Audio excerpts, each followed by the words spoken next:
Chapter 3 147 Kerugian. Dalam pergulatan internal, para murid menara setiap tahun ada banyak yang mati. Zhao Dingjun melihat saudara lelaki yang gigih dan berani ini. Tidak bisa membantu tetapi merasa sedikit khawatir. Ketika dia memikirkan itu, Zhao Dingjun tahu dia tidak bisa mencapai tingkat seperti itu dan takut dia harus menyerah. Tetap tenang, maka kamu tidak akan takut dibakar. Inilah cara hidup, dengan keras kepala mengikuti keputusan kamu. Ini adalah ketekunan. Meskipun sosok yang kayak menyesal, matanya menjadi lebih kuat dan lebih kuat. Zhao Dingjun tahu bahwa jika dia tidak menyelesaikan masalah sekarang, maka tidak akan ada akhirnya. Memikirkan hal ini, Zhao Dingjun bergegas maju untuk mengeksekusi pisau telapak tangan ke tulang leher Yang Kai. Yang Kai dengan cara yang mengesankan dengan cepat melarikan diri. Lalu matanya mendung dan dia jatuh ke tanah dengan lemas. Melihat pemandangan ini, puluhan kaki lebih tinggi, seorang murid yang duduk di cabang pohon mengeluarkan sebuah buku kecil.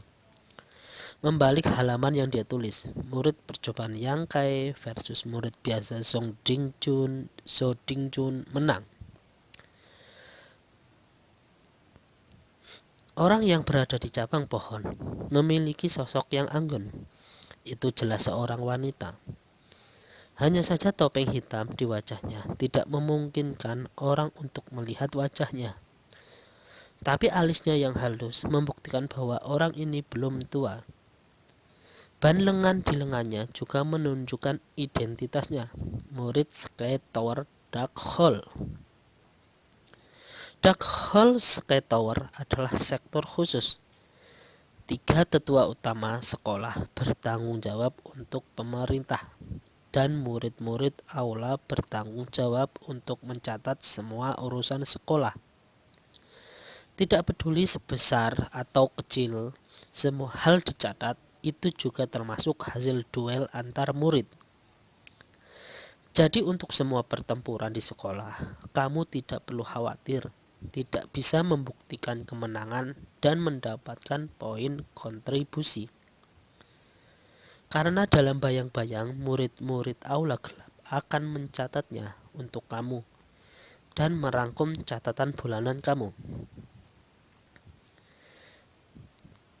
Wanita ini setelah merekam hasil duel ini mengeluarkan buku lain yang lebih kecil dari pinggangnya dan dibuka pada abad 7 Mei 14 tahun kekalahan ke 147 Yang Kai. Bahkan jika kamu menghapus ini, di atas ada banyak catatan pertempuran Yang Kai, dari pertempuran pertama hingga yang terbaru. Semua memiliki satu kata, kalah. 147 pertempuran berturut-turut ia telah kehilangan semuanya. Ini bisa dikatakan bahwa sejak sejarah sekolah itu adalah catatan yang unik dan cukup menakjubkan. Meskipun pemilik catatan ini terbaring di tanah, tidak tahu apakah mereka hidup atau mati, Yang Kai tidak pernah menantang orang lain. Jadi 147 kerugian ini dari orang lain menantangnya. Jadi bisa dikatakan dari ditantang setiap 5 hari sekali ini sudah berlangsung selama 2 tahun. Melihat Yang Kai di tanah, dia mengerutkan alisnya. Dia tidak mengerti bagaimana Yang Kai bisa bertahan pada kondisi ini. Dia sudah menjadi murid percobaan menara, bahkan kelangsungan hidupnya sangat terancam. Jadi mengapa dia masih hidup? Jika dia pergi, maka hidupnya pasti akan lebih baik. Bocah kurus ini pengabdian macam apa yang dimilikinya? Bahkan dengan 147 kekalahan beruntun, ia tetap tidak gentar. Mungkin ini kebodohan pria, memperhatikan Yang Kai juga merupakan kebetulan sesaat. Ketika Xianing Chan menjadi murid aula yang gelap, Dia ditugaskan untuk mengawasi daerah ini. Yangke ditantang setiap kali, tidak sekali, tidak 2 kali. Dan setiap kali dia melihat dia dipukuli sampai hampir mati. Xianing Chen mulai memperhatikan tubuh marah tahap ketiga pemuda ini. Dia benar-benar ingin tahu dengan kekuatannya, berapa lama dia bisa bertahan sebelum akhirnya meninggalkan Sky Tower. Bakat tipe ini, tipe kecepatan pelatihan ini, dia benar-benar tidak cocok untuk tetap di sini. Dunia biasa adalah tempatnya. Orang-orang di bawah sudah lama berserakan, hanya Yangke yang masih ada di tanah. Datang dan pergi, waktu berlalu. Xianing Chen menghilang dari cabang dalam sekejap. Ketika Yangke bangun sudah jam 3, tidak ada bagian tubuhnya yang tidak terluka.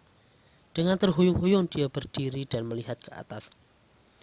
Hanya untuk terkejut karena tempat dia bangun dari tidurnya berada di bawah naungan pohon dan bukan di tempat dia pingsan. Ini benar-benar mengejutkan. Adakah sesama murid yang cukup baik untuk membawanya?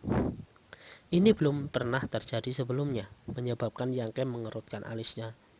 Dia samar-samar ingat ada sosok bayangan melesat di depannya, tapi ingatan terlalu kabur.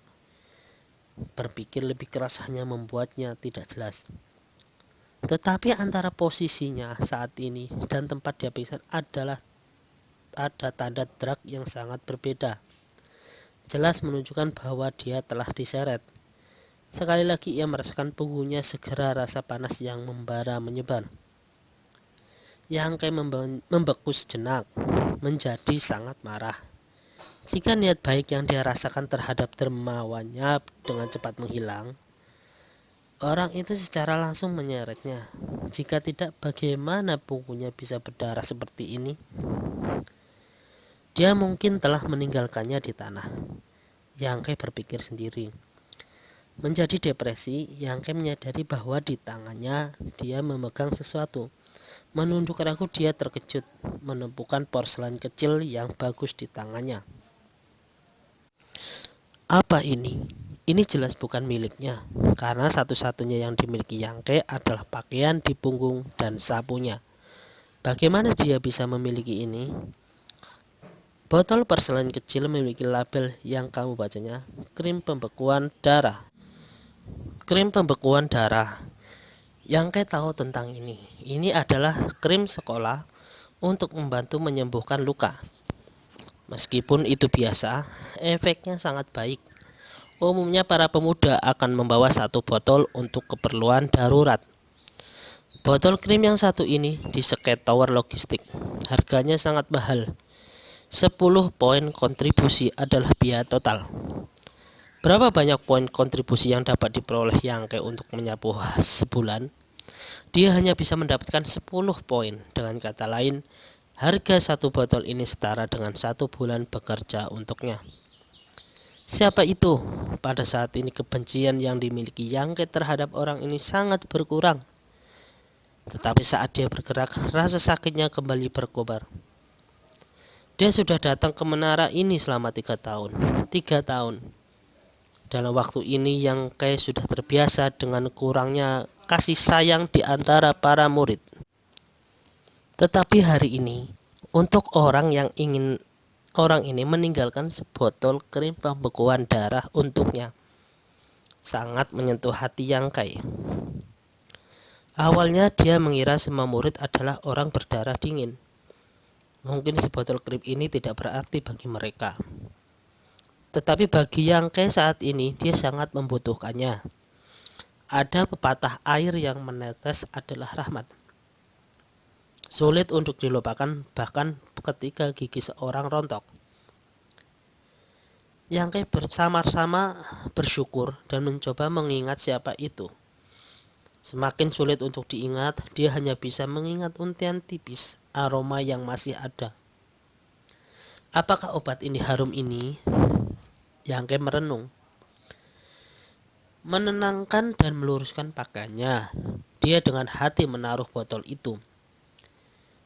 Yangke mengambil kembali sapunya dan memulai pekerjaannya. di dalam dan di luar semua tersapu. Kemudian pada tengah malam, karyanya dianggap selesai. Yangke menyeret tubuhnya yang lelah dan lapar kembali ke gubuknya. Luka pertempuran pagi itu belum diobati. Bahkan ketika Yangke sedang kelaparan, dia hanya bisa bertahan.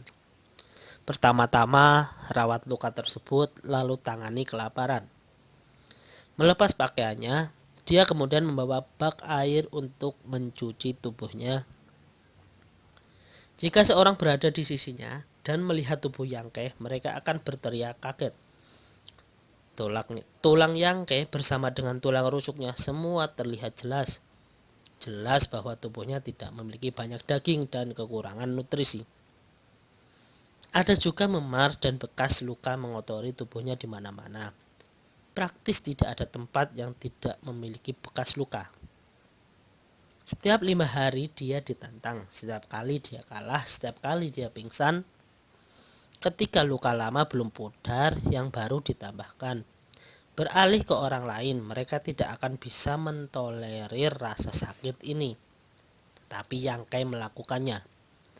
Tidak hanya dia tahan dengan itu, tetapi dia terus menyapu setiap hari. Tidak membiarkan luka-luka itu mempengaruhinya.